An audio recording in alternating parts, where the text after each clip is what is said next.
when you enter the real world, just say yes to everything. If someone asks you to go out to an event, say yes.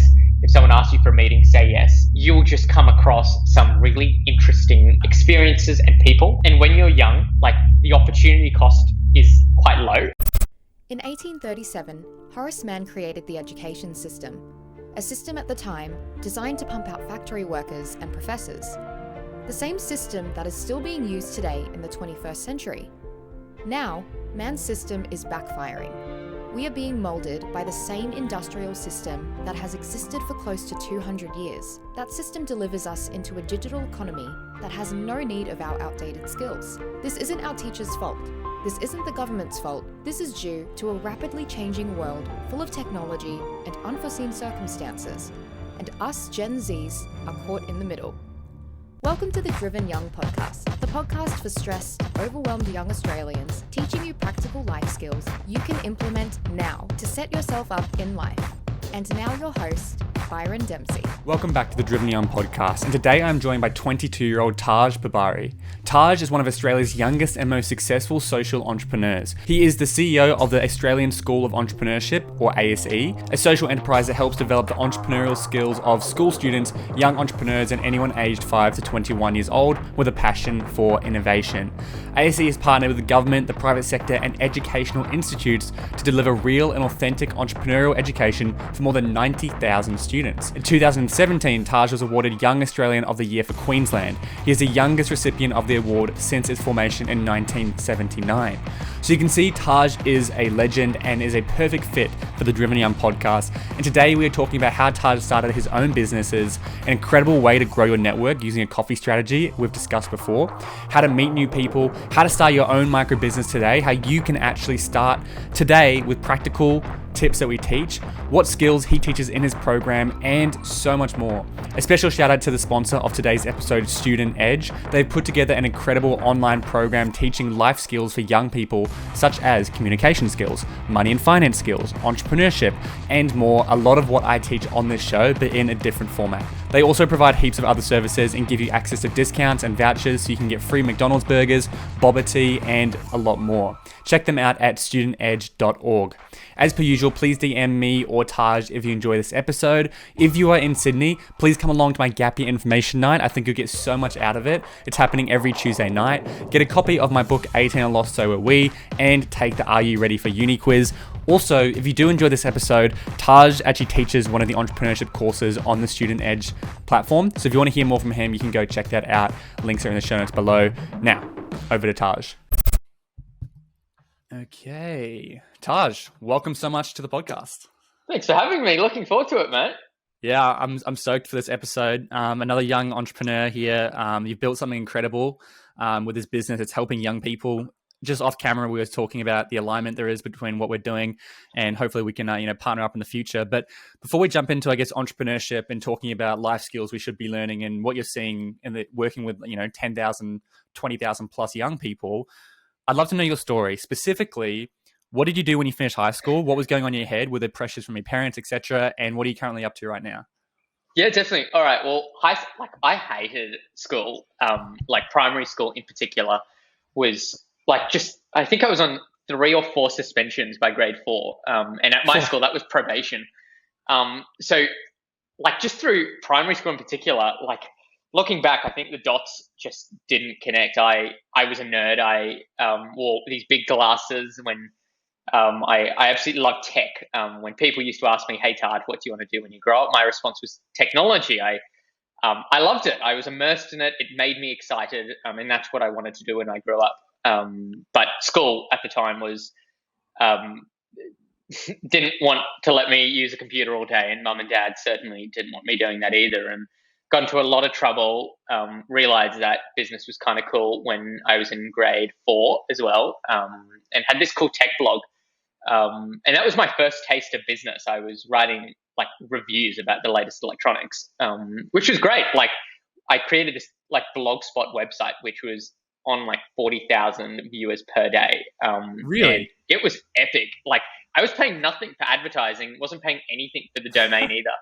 And Google was just sending me traffic. And I was 11, which was just epic. Because I learned that like from a really young age that there is a life outside of school, which we know at this age there is, but at that age, your parents say school's important, your teachers say school's important, you go there 5 days a week for 8 hours a day.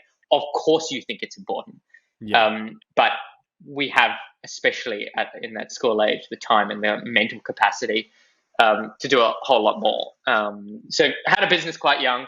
Long story short, I finished school with a pretty cool business. It was called 56 Creations, and we were teaching kids about digital literacy. And really after school, mum and dad were convinced that as long as I knew what I was doing, they were happy for me to be in business and do what I was doing, because I was doing it since I was in primary school, and kind of went on and started another business from there. But really, life outside of school was incredible. I spent a year in New York straight out of school. Thought, what is one place that I really want to go to that I wasn't allowed to go to in school for an extended amount of time? And the hub was New York.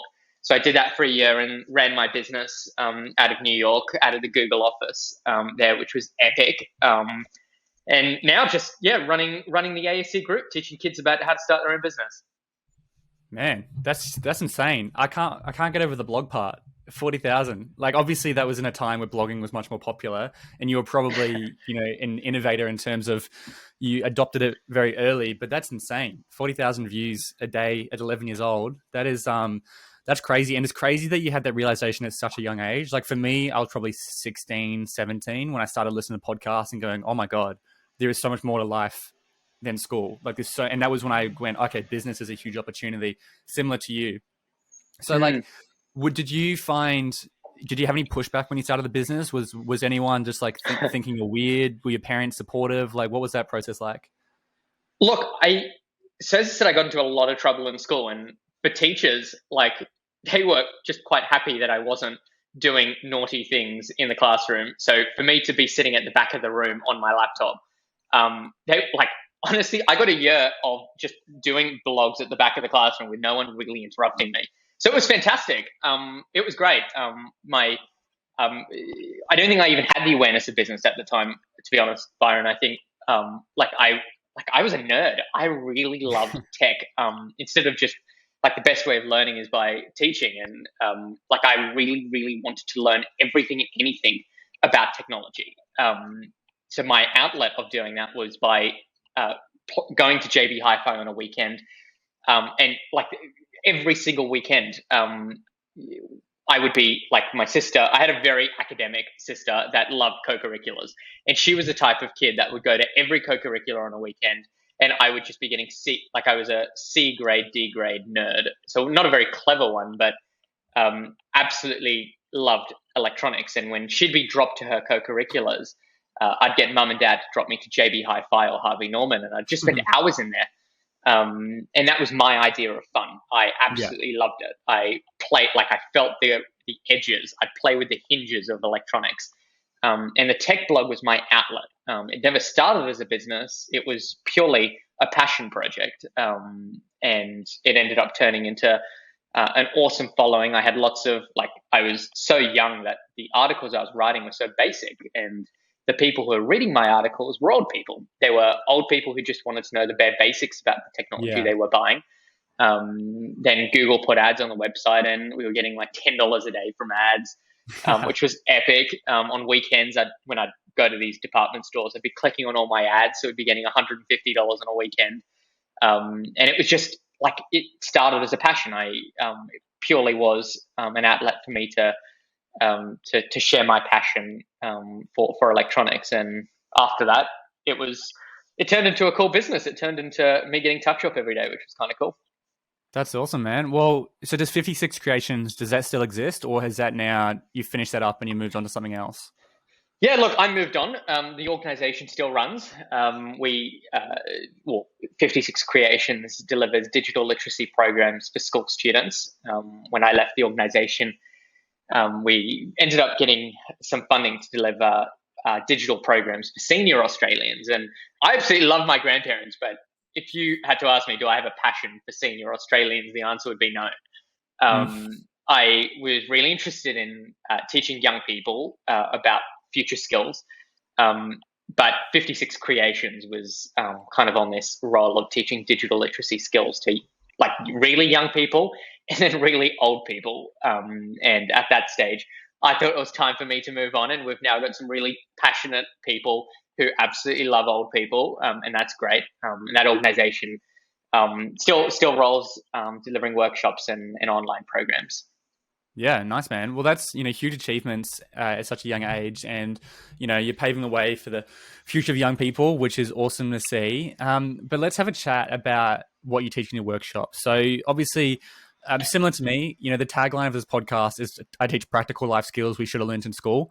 Skills such as entrepreneurship, money and finance, relationships, sex education.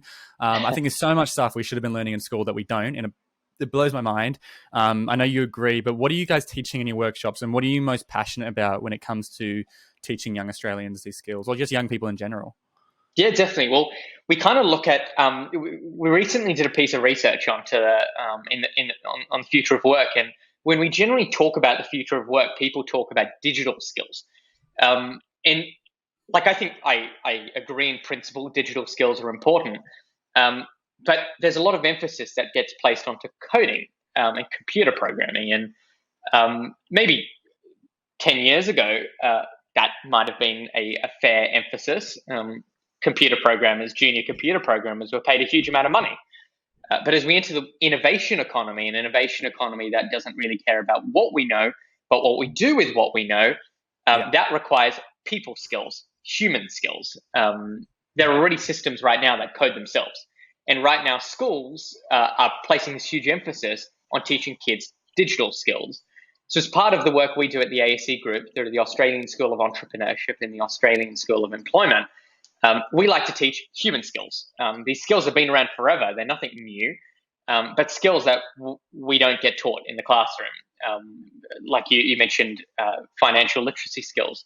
Earlier, I think in school, like in my first year out of school, I was running a business when I was really quite young. And in my first year out of the school, when I had to fill out an income tax return, I ended up picking up a fine. In school, we didn't even learn about the importance of or how to fill out a tax return. What is a tax return?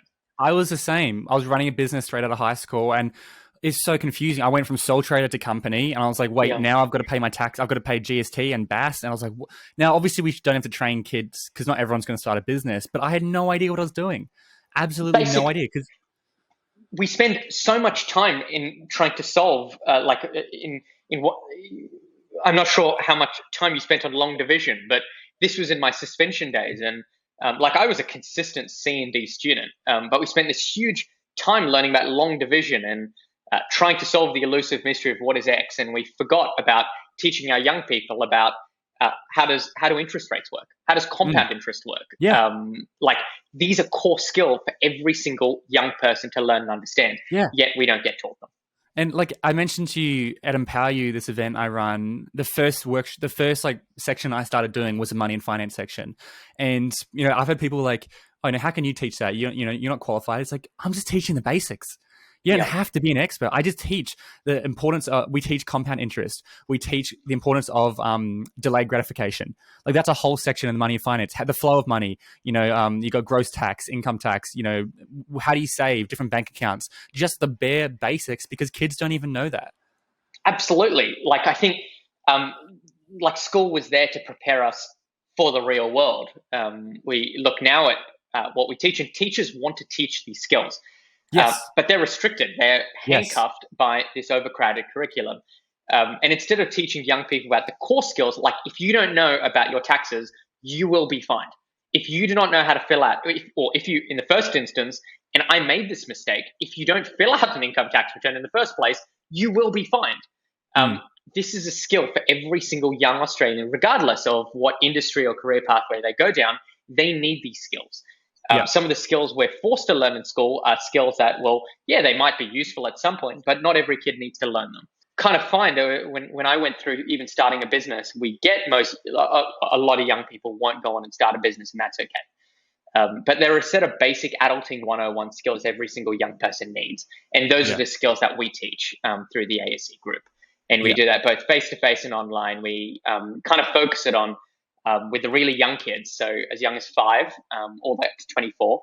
And we find the best way of teaching these adulting skills is by teaching young people how to start a business. And as we know, when you start a business, you become a jack of all trades. As an employee, you might be specializing in a particular area, but as an entrepreneur, you have to do a bit of everything. And that's what makes you a really great entrepreneur and can make you a really great employee, even if you don't want to start a business in the future. So we teach these adulting 101 skills through entrepreneurship. And like starting a business, you're exactly right. You have to be a jack of all trades. I had to learn about accounting. I had to learn about marketing. I had to learn about how to do sales, how to communicate with people. I do everything. I still, not everything, but I still, post or manage all my social media content. I do videography. Like I've learned so many skills because you're forced to. And it's incredible. It puts you in a position where you have to do it. And it's like, all right. The other thing it does is it teaches you huge amounts of discipline because you go from a structured 8-hour day where you're told everything you have to do. You have to ask, go to the toilet. Suddenly I can sleep until 3 o'clock if I want. And there's no immediate consequences because no one's in charge of me. But obviously it's going to hurt the business long term. And so it developed this huge level of self-discipline where it's just like, it's so important because I feel like we do lack discipline through, just young people lack discipline in general through school, through technology, through everything that's giving us instant gratification. And Byron, when you take these skills that you've learned from a business and you go into employment, you are probably the best employee in that workplace because absolutely. You are a jack of all trades. You've created that discipline. You are self-accountable. You've got habits that work for you. And these are skills you learn from being self-employed. And that's why we teach these skills, because someone who is self-employed or someone who started a business in the past is the most employable person because they've been there and done that. They've tried everything. They know a bit about everything. And to me, that makes really the most all-rounded employee. Absolutely. And like, I get a lot of people who reach out to me. They're like, Byron, I've been listening to your podcast now for 6 months and I want to start a business instead of going to uni. Like, do you recommend this? And I always say yes, because here's the thing. Statistically, you're probably going to fail, but that's okay. In fact, it's good. And no one starts a business. No one, what is it? The average successful entrepreneur had 5 failed businesses, right? No one starts a first business and it kicks off, but you're going to learn so much in the process. You're going to develop so many skills that once you finish that or fail your project, you're going to be so much more employable, as you mentioned, and the benefits are going to be huge. So even though someone could be like, well, Byron, my son failed, they shouldn't have taken your advice. Well, actually, I think they would have learned so much in that process and they can still go to uni now. It's not like they've missed out.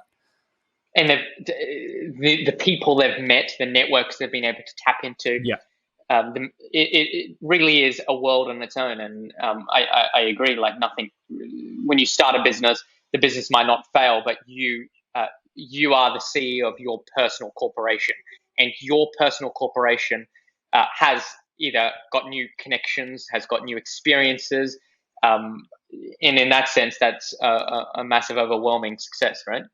Yeah. Well, I mean, the analogy I use is like if you imagine a video game, like an open world video game, like Skyrim or something. And as you know, when you're in an open world game, you level up your character. And so every time, let's say you've got your main quest in the video game is like your business, what your passion is, right?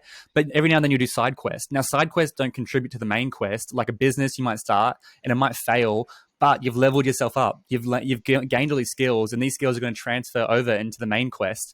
And so rather than thinking of it, as I failed, well, actually, no, failure is just an opportunity for growth and to learn. And you now have really great skills. And it's so true. Like my mum is an occupational therapist and she's got an occupational therapy business. And she wants, when she's hiring someone, she's interviewed people who their only skill is being an OT. They don't know how to communicate. They don't know how to use computers. She used to train them how to use Mac software and like set up an iPhone like they're freaking children. And so she doesn't employ those people. She employs all these women who know what they're doing. And even my sister, who's been working for her, has been so valuable to her because she knows how to use Canva. She knows how to do all these skills that are super valuable to have in the workplace. Absolutely. And like Jan Owen, the former CEO of the Foundation for Young Australians, talks about learning. Failing up whilst learning. And I think the idea of like in school, we've obviously got a very black and white, have you failed, have you passed? And then we've got A, B, C, D, E's that follow it. The idea that like failure is totally cool, right? That's what school is for. We've now we've placed this huge emphasis, and it's destroying the mental health of some young people, that school is the exam, but school is to prepare you for the real world. Yeah. School is not the be all end all. You don't need A grades, and if you don't get an A grade, you're a failure. School is there to prepare you. You're only there from 9 to 3. If you get C grades and you pass, and you've got a business outside of that, that's fantastic. But the idea that we need to encourage that learning mentality, and obviously reflecting at the end of it as well, ultimately really will create a pipeline of really incredible young people that don't have an issue with taking risks and giving things a go. Absolutely. I mean, couldn't agree more. And I mean, let's switch gears and go a bit more practical. So like, okay, Byron and Taj, that's great. I believe you, but how do I get into this? Of course, you have programs I'm sure any listeners here can get involved in. But how do you get started in business, and what are the first skills you'd like to teach? And do you just encourage, what sort of businesses do you encourage people to start? Yeah, definitely. All right. So in response to your last part of the question, we really think, especially for the young people that are just dabbling in business to learn skills, start a micro business. So when we talk about micro, this is not something that's going to change the world. This is a very practical, realistic business idea. In the most simplest form, this could be a gardening business. This could be a car washing business. This could be a babysitting business, something very practical. The reason we think practical businesses or micro businesses are the way to go is they're a lot easier to start. You don't need huge amounts of money to start them. And you can actually get this up and running really quickly. And that's what we do with a lot of our young people. We get them to identify a local problem. And this might, it could be a social problem, or it could be there's not enough babysitters in our community. Therefore, we're going to start a babysitting business, and we're going to charge a bit less than the current people, but find a market need and solve it. And you can do that instantaneously. Like a dog walking business or something. Right. Very simple, very practical. Post them to a couple of Facebook community groups, and you can generally find customers. Because you learn a lot in business, not by starting a business and by pitching your idea, but by actually executing on it, by talking to your customers, by delivering on your product or service. The delivery is where you learn, not in the start. And even if you've got the crappiest idea on the planet, and no one, and it's the delivery of your business or social change idea or product or service that leads to the biggest learning growth. So find what is a local problem, brainstorm a solution. In regional Australia, you've got so many problems, and a lot of our work is done in regional Australia. There's so many problems to solve, and micro business can be the solution to a lot of these problems.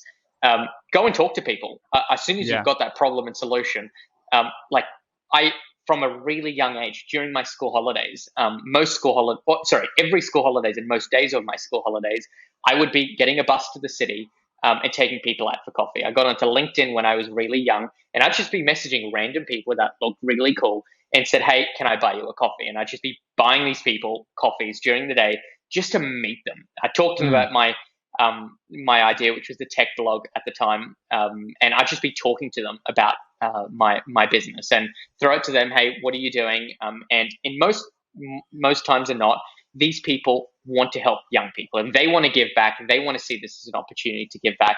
And we'll introduce you to 2 more people along the way as well. Yeah. And I had this massive network before I turned 16 of people all around the country, and even people interstate. I'd just be saying, when you're in Brisbane, I'd love to catch up. And after school, I'd get a bus to the city or the valley and just catch up with these guys. And it was fantastic because I'd built this network. And even though my idea changed or my business had changed, I had this community. I had this network of people that had known me when I was 9, 10, 11, 12, 13, 14, 15, 16.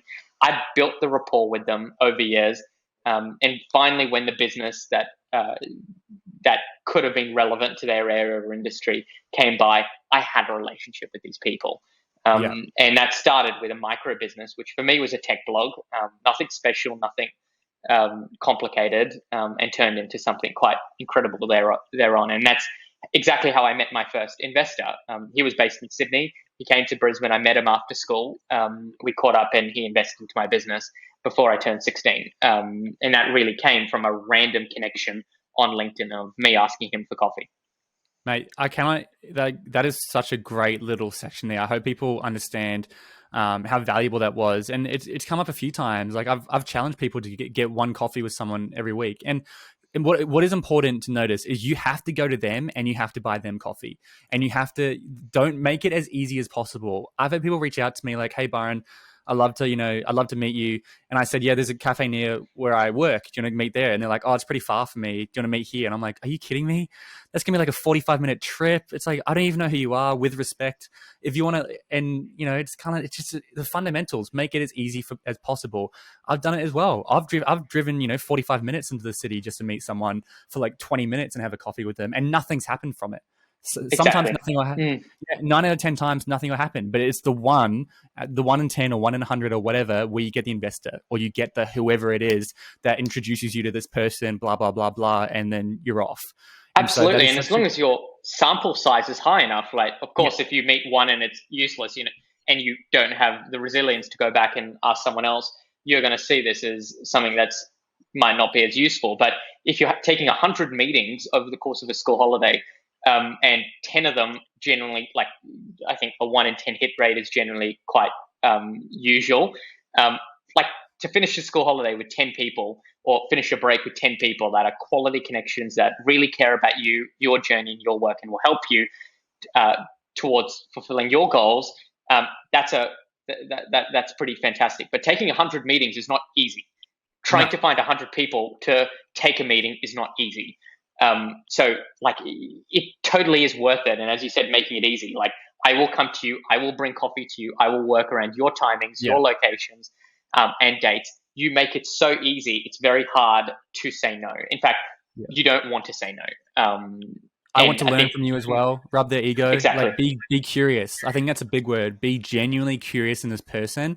And because you're young, like honestly, I'm 23 years old. I don't even think the strategy would work for me anymore. People would probably think I have some sort of agenda. But if you're 16 years old or 18, they're like a 16-year-old kid reached out asking to grab coffee with me. That is incredible. As you mentioned before, and I say this all the time, people want to help young people. Absolutely. And like just on that, like I agree. I think even it gets harder as you get older, right? Like not impossible, it just gets No, harder. of course not. And the way in which you get those meetings, like I now, like with some of our international programs, it's so much harder for me to get meetings. When I was 14 and traveling, like it was easy for me to get meetings with any minister or corporate representative I needed to, because it was a novelty. Like what 14-year-old wants to meet me at my office with a proposal? But as you get older, like it is harder, but as long as you like in your message, like I almost stalk people before every single meeting. I have a very good understanding of who I'm meeting, where they live, what their kids' names are, how old their kids are, like to the point I'm almost stalking these people beforehand. Yeah. Messaging people I've got mutual connections with and asking, how do you know them? Is there anything you can tell me about them? Like it is borderline stalkerish. But when I go to the meeting, I'm able to specifically talk about areas that I can help them with, and vice versa, areas that I need help with as well. And just making sure you spend that meeting prep, that if you're going to ask 10 people for a meeting, don't just come to that meeting with no meeting prep. Like know these people from inside out. Because at the start, and you're like, oh, how's your kid? It can be quite odd initially, but after that, in almost all occasions, I don't think I've had one occasion where someone said this is just downright weird. But they respect the idea that you've done your research, and it's easy. We live in a digital economy. It is easy to find people. Well, people like themselves. That's a great communication quote. And so if you can find ways to build rapport with them. So if you research someone and you go, oh, they're into the footy. What team do they follow? Oh, Rabbitohs. I used to follow the Rabbitohs. Bang. I'll subtly bring that up in conversation. I did it with you earlier about Harvey. I told you I met Harvey. We both know Harvey. Bang. A little bit of a mutual connection there. You probably trusted me a little bit more because you knew, I knew someone. And that's what we teach at Empower You. I'm sure that's what you teach with your workshops as well. And that's just, that's just basic communication skills. And look, there's a lot of stuff I'm passionate about. I don't know if I'd say this is number one. It'd be close to number one would be communication skills. Like if you've got communication, if that's the only skill you have in life, you're going to go very far. And what is a skill that machines can't replicate? As we enter an innovation economy, coding, computer programming, anything that can be systematized down to a series of sequential and logical steps can and will be automated. What can't be automated? It's people skills, human to human connection. A machine will never be able to public speak. A machine will never be able to negotiate. Communication skills really are the ultimate people skill. And as we enter the workforce of the future, this is what employers are looking for. They can get machines to do all of these technical skills, but they need people to make connections with other people. So if you can show and practice your communication skills in the classroom, you can't learn communication from a textbook. You learn communication through experimentation, learning through experimentation. And if you can experiment in your time in the classroom by jumping on stage and doing all of those public speaking occasions at school, trust me, you'll be so much more equipped when you finish school or finish university, because that's what that initial 0 to 17, 17 to 21-year-old age group is for. It's time. This is the time for experimenting. Oh, I mean, that's one of the key for the gap year program. I say experiment, experience, and explore. You know, that's like, this is what you should be doing when you're young: experimenting, experiencing, and exploring.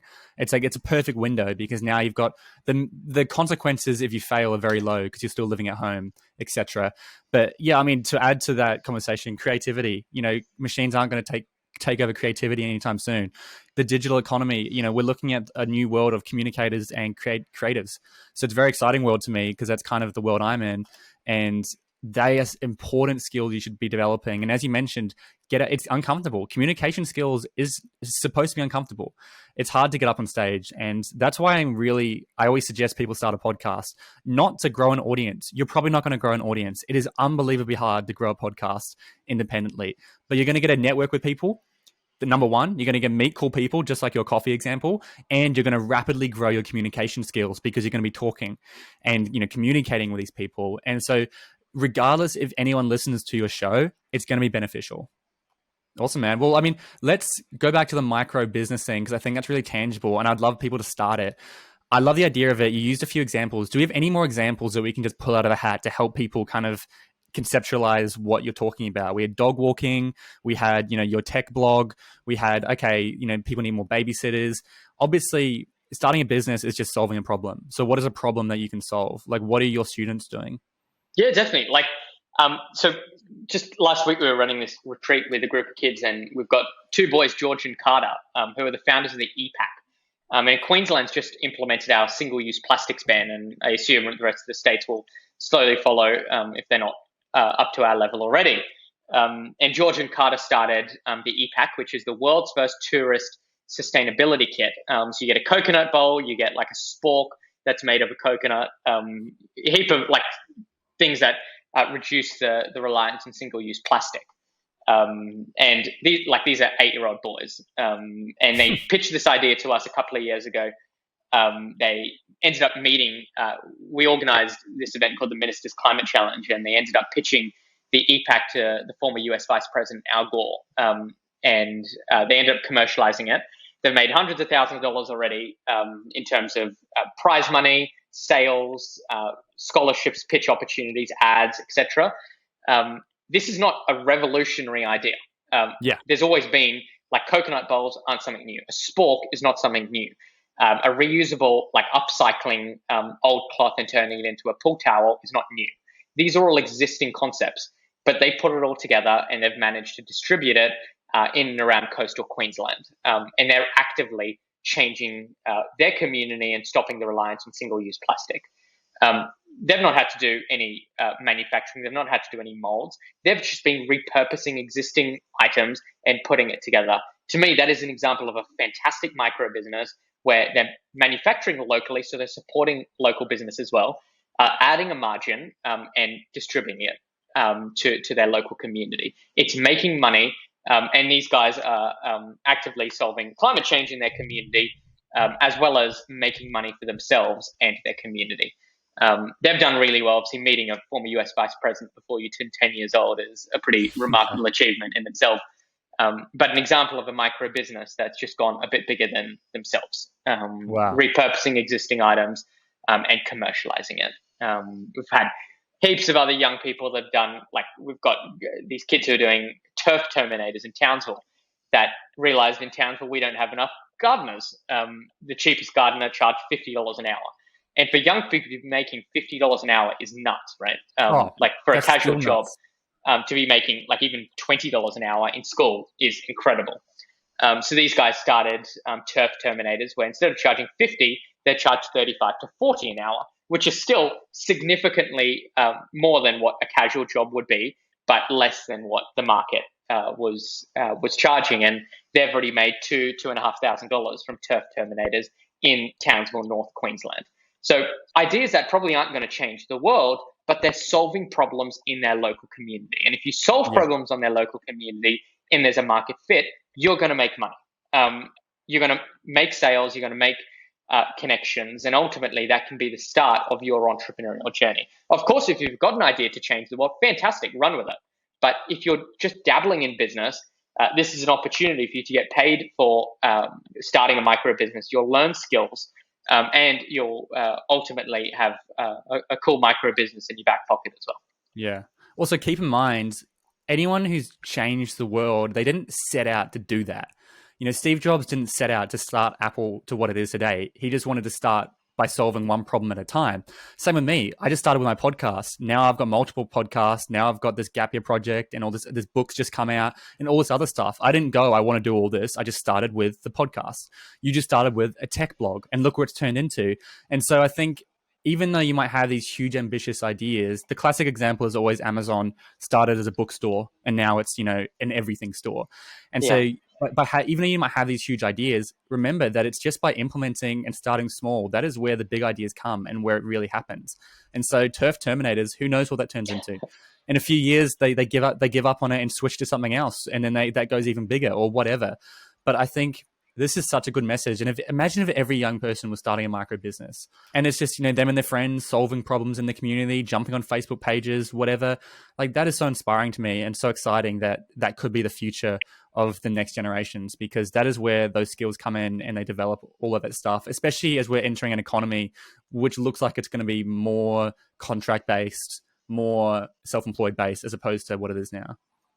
Absolutely. And when we look at the gig economy in particular, that requires a portfolio of skills. You can't just say, I finished school with a great 99 ATAR. I've done a Bachelor of Business. Now I'm the best person to run a business. You need a portfolio of skills. Running a micro business or running any business, even volunteering at a business, builds your portfolio of skills, and at the very least, builds your network. I would even say if you just had a high market score and then got a business degree, that is almost a turnoff for me. It's like you don't want to start a business. If you wanted to start a business, you would have started one. It's like you would have been doing it while you're young. That's not an entrepreneur mindset. If you're just, I don't know. I'm not a big believer in business degrees. I think, if you want to be into management position and stuff, then maybe they're good. But there's this illusion that they're going to help you start a business. But no, just start a micro business. For some careers, I wouldn't feel comfortable if a medical practitioner operated on me without a degree. For some degrees, we need a degree, and I just feel a little more comfortable if my lawyer or my GP had a degree. But as you said, if for a business degree, is there not the skills they're training, are they actually aligned to the needs of the real world? Who knows? And according to a recent OECD report, Australia comes in 33 out of 33 when it comes to the relationship between higher education and industry. So to me, that does speak in research terms, whether we agree with that statement or not, in a black and white research point of view, to me, that speaks volumes about the disconnect between the skills that universities are teaching versus the needs of employers and the real world. Yeah. And it just blows my mind because how much a uni degree? You're looking at $30 grand for these skills. Imagine what you could do with 30 grand towards a business or to traveling, or there's so much more you could do with that. Yet they're getting these kind of outdated skills. And even, this book, I've got it right here. I interviewed this woman. She's got a PhD in cognitive brain science, and she's written Why Schools Fail to Teach, an analytical overview of the education system.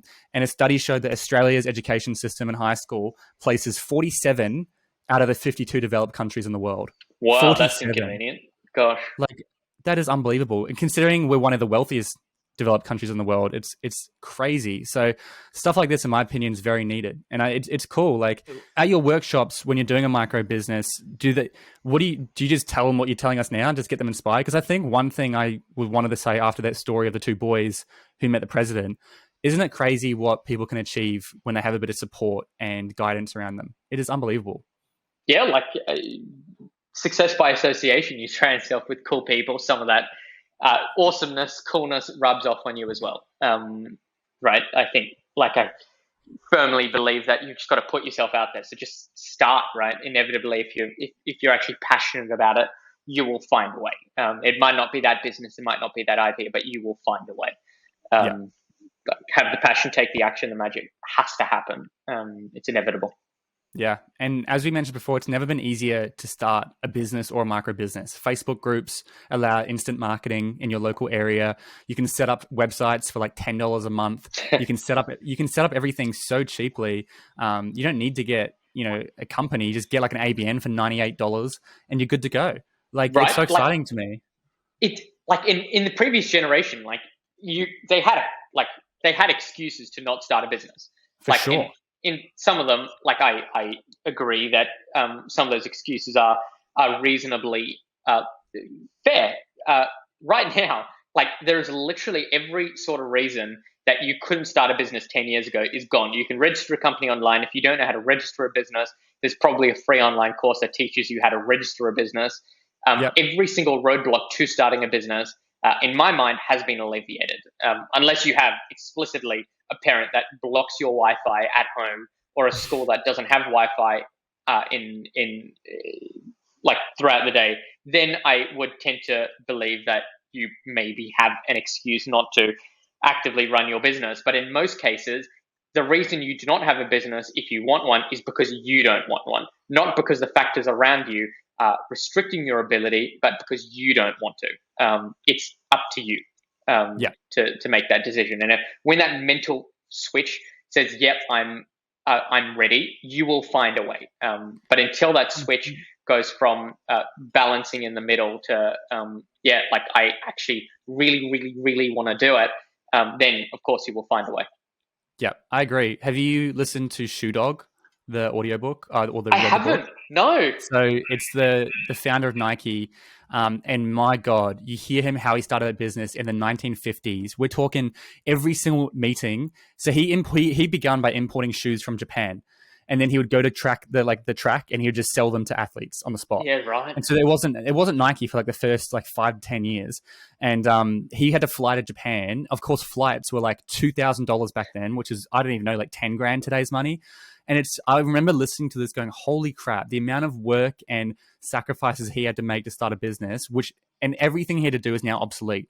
You could import shoes sitting in your room. You could import shoes from Japan from your computer. You could have Zoom meetings with people from your computer, from a computer that costs you $300 from Facebook Marketplace.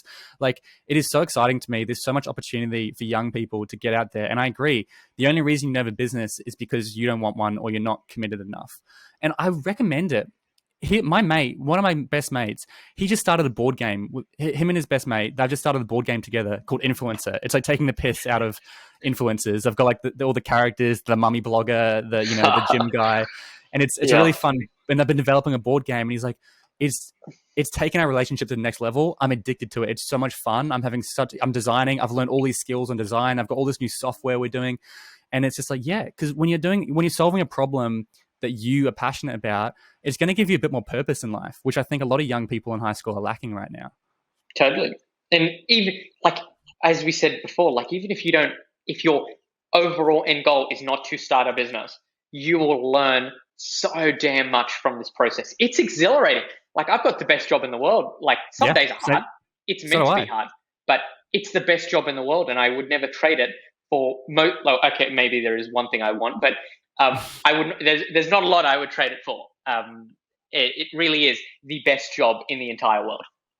Yeah, and it's because you're giving back, and that's where like Empower You is such an incredible event. It's exhausting, but like seeing the change in the kids' faces, and that's so rewarding to you. It's one of the the 6 human needs. I'm sure you've heard of the 6 human needs. When you're looking for work, look for the 6 human needs, not for money. Of course, money is important. But once you've got a good financial understanding, there's so much more to that. And yeah, it's very, very exciting. I hope people listening to this are inspired to start a business. As we mentioned, it doesn't have to be a huge commitment like, oh, I'm going to start a business. It's like, what is a problem that I can solve? Just ask yourself that question. What is a small problem I can solve? I know lots and lots of people, maybe not where you are, but in Sydney, because of lockdown, have started crocheting, like crocheting. Yeah. Like my mum and my sister are doing it. My friends are Yeah, doing right. it. Create clothes. Micro business. Yeah, Sell it make on an Etsy marketplace store. and no commission. Etsy store and start selling them. Create a TikTok account. Start promoting through TikTok. There's so many different things you can be doing, and there's really no excuse. I'm actually pretty sure Australia is to literally set up a company, which you don't have to do, but like to set up a company. I think Australia is the cheapest country in the world. Like in Germany, Sweet. it's like 20 grand to set up a company, but in Australia, it's like $1,100. And even if you don't want to set up, right, like you could literally just be and hopefully no one from the ATO sees this, but like you can start, like you will learn from just selling a few $100s of stock as a hobby on Facebook Marketplace. Like build stuff, even if it's just buying things on Facebook Marketplace, fixing them up and then selling them. Yeah. Like seriously, there's a business there. You're not going to make millions, or okay, you might, but you're probably not going to make millions of dollars from this. But you can make a few $100s a week. You can make a few $1,000s a week. Pick up things for free. Pick up things for $10. Like clean it, dust it off a little, repaint it, and sell it for a few hundred. Like this is practical. This is easy. This is easy to do. You will learn from this, but like the ball is in your court. There is no one there's no real reason why anyone in this day and age can't do this. Take responsibility. If you want to do it, do it. Don't worry about what people say. And I will add a little disclaimer here, and I'll be curious to hear what you think, because I know in this conversation, people are going to be like, all right, how do I start a business? And they're going to come across stuff like dropshipping, Amazon FBA, affiliate links, and everything, which are all kind of they all have these massive promises of making millions of dollars, and it's very exciting for a young person. My advice is ignore that and just do what we've been doing. Find a problem in your local area. Find tangible stuff that isn't going to make you millions, but it's going to make you $100 a week, $200 a week, $50 on a weekend. Like, and do it with your friends, because then you're hanging out, you're bonding, you're having fun, and you're making money at the same time. How awesome is that? And like, honestly, the things they teach you in some of these courses, like you can learn this stuff like directly. Like if these people who were selling you the courses were actually making as much money as they say they did, they wouldn't be teaching you. Like every YouTube video you watch, you see someone selling you an e-commerce course. Like if you're actually passionate to the point you're going to pay for some of these courses, just invest that money into yourself. Same thing as you said about university. If you're really passionate about starting a business, maybe don't do a business degree. We've actually just been sponsored by a university, but maybe don't do a business degree. But do both. Maybe invest that money into. You can. If you want to, you can do a micro business and have a business degree, and build your brand at the same time. Like the average university degree is 15 to 20 hours a week. The average. You've got heaps of time. Yeah. If you're an architect or an engineer, then maybe it's 30, 35 a week. But the average university degree is 15 to 20 hours a week. So you've got a whole another 20 hours, and you're doing a full working week to hang out, work part time, start a business. Like you can be doing both. I think there's a lot you can be doing during your degree if you want to do a business degree. Absolutely. Awesome, man. Well, look, this has been a fun conversation. I've loved it. I think hopefully people have got motivated. I do, really listen to what I just said. Don't go away and go find all these courses and pay lots of money for them. Just start a business. Everything you need to learn is for free. Or, as we both work with Student Edge, and this is actually the sponsor of this episode, and we're partnered up, and they offer, for I think it's like $98 and you get full access to the course, and they've got all this training, of which you're one of them. Did you want to give us a quick rundown of what do you teach in this course? Is it kind of what you've just been talking about? Exactly. So we've kind of put together like a taster course for Student Edge of how to start a side hustle. So if you're actually keen on starting a business, just jump onto Student Edge Plus, and there's some really cool courses, and I think Byron, there's actually a communication one on there as well. So from starting a business to learning how to communicate, you'll actually have a whole path of really, really cool training along the way as well. And even if you don't want to do some e-learning, you can get a free drink, just sign up, right? You get a free Coke at McDonald's. Yeah, I mean, they have Student Edge have all these like Boba Tea as a partner. You can get like free Boba Teas. You can get all these discounts. You can also get paid to participate in surveys. So there's a good way to get paid. Like, and they're just really cool guys. And you know, I had a little insight to the future over the next year, and they are doing a lot next year. So yeah, definitely get involved with them. And if you want to learn more from Taj, like there's so much you can do. Just Google his name. But we'll talk about that at the end. But before we wrap up, Taj, I always ask one final question to every guest, and feel free to take your time with it because it's a big one. What would be your number one piece of advice to an 18-year-old today? Say yes to everything and meet everyone. I always said yes to everything growing up. Like, sorry, okay. In school, I always used to say no. Like, I really didn't enjoy school. Especially, well, primary school, I didn't enjoy. But when you enter the real world, just say yes to everything. If someone asks you to go out to an event, say yes. If someone asks you for a meeting, say yes. Like, you'll just come across some really interesting experiences and people. And when you're young, like the opportunity cost is quite low. Like it's not like when you get older, I'm sure the opportunity cost rises, and it does rise. But when you're 18, just say yes to everything, even if it's a waste of time or one of those things you say yes to is a waste of time. Fine, I'm sure at least you've identified one place you don't want to go to or be like in the future. But just say yes to everything. Dude, I couldn't agree more. That movie Yes Man from Jim Carrey, I love it. Like it's such, go watch that movie. It's all about a guy who has to say yes to everything, and it's a comedy. But I was in the same when I was young. Almost to my detriment. Like I took on too much, and I kept saying, but like I wouldn't take it back. Just say yes to everything that comes across you because you never know what it's going to turn into. And our burnout threshold is significantly lower, right? Like is like significantly higher than that of an adult. Like when you're an adult, you're going to be thinking about your finances. You're going to be thinking about your kids. You're going to be thinking about paying off your HECS debt. You're going to be thinking about all these adulting things that will come up when you're older. Even if you take on a bit too much, we're able to handle a bit more. Like I think, like just a bit of exercise can bring us back into a check. Whereas when you're older, like things are going to hit you, and actively, like I'm only 22 now, but I was able to take on far more when I was 18 than I am right now. I was in a far more better place to handle travel, work, staff, growing a business, scaling a business when I was 18, not from a worldly wise point of view, but just from a mental well-being point of view. I felt I had the capacity when I was 18. So say yes. You've heard of that thing, right? Where it's like when you're young, you've got time, energy, but no money. And when you're like middle age, you've got money, energy, but no time. And when you're old, you've got time, money, but no energy. And that's like play into those strengths. When you're young, you've got time and energy, so use them. I'm the same. Like I used to do one-on-one Zoom calls with my listeners when they reached out, if they wanted to. I haven't done that in a while. It's just not practical for me. I don't have time as much as I love to do it. And if someone was really desperate, I probably would. But I used to do heaps, and I just don't have time now. And there's so many other things because I'm got heaps going on. And so, yeah, take advantage of your youth. People want to help you when you're young, and you've got the time and energy. So, give it a shot. Say yes. Like the number of things that have just come through our door from just saying yes, whether it be meetings with former US vice presidents. We were in internationally. We were traveling with Westpac, and that was from a chance encounter. And we bumped into Will Smith, and we had breakfast, and that was a chance encounter by just saying yes to a trip 2 years before that.